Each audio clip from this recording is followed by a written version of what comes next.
So let's talk about your book Momentum, because I know in the book you share a lot of different strategies that businesses can use to really, grow their business online with great marketing. So let's talk about that.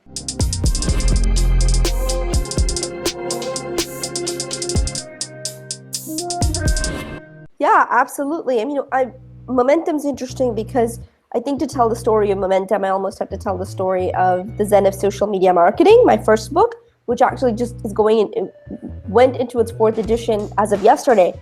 And the thing about that is I wrote it when there was so much demand. People were hungry to know how to use social media. How does this work? What do we do with it? How do I make sense of this all? So it really was a primer for how things were supposed to, like how to make this work, like a tactical guide for social media.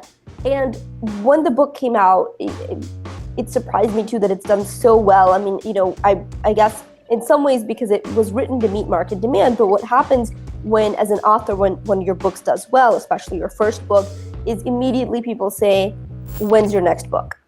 Like, that's the biggest question you get asked. Like, great stuff, I want more. What's next? So everyone starts asking you, what's your next book? But the thing is, I didn't want to write something for the sake of writing it. I didn't write the Zen that way. I wrote it because there was a demand. I wanted to meet it. That's the entrepreneur in me. So I didn't want to write something just, again, for the sake of writing it. And it took me, 3-4 years after Zen to start looking and saying, okay, people are now dealing with different issues. They're overwhelmed. They need a framework. How do I help them? And so Momentum came about because there was a need, right? There was a specific demand, and hence from that demand, this came about. Gotcha. And so I know in the book you share like 5 different strategies people can use. Can you talk about that? Yeah, it's 5. Yeah, it's 5 principles of Momentum that really, I think, again, it's not just digital marketing, but marketing in the digital age, right? Kind of like the ecosystem we live in. The first principle is agility through analytics, looking at numbers and not having sacred cows. So making your decisions based on the data that's available to you. Then you have customer focus, and customer focus not in a way of the customer's always right, but understanding how, focusing on what your brand means as a company is no longer the way to go, but much more, what does our doing business with us allow our customers to say about their personal brand? Right? Very, very different kind of question. We look at the customer journey and what that looks like.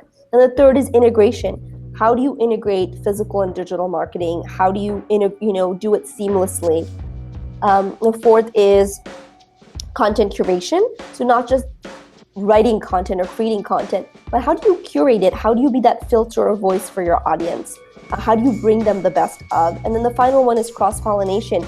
How do you, bring different ideas to the table, one from the other, to create something new? How do you stop looking in silos and are able to create something where, we're almost a new category, if you will? So that's cross-pollination. And those are the 5 principles the book really revolves around.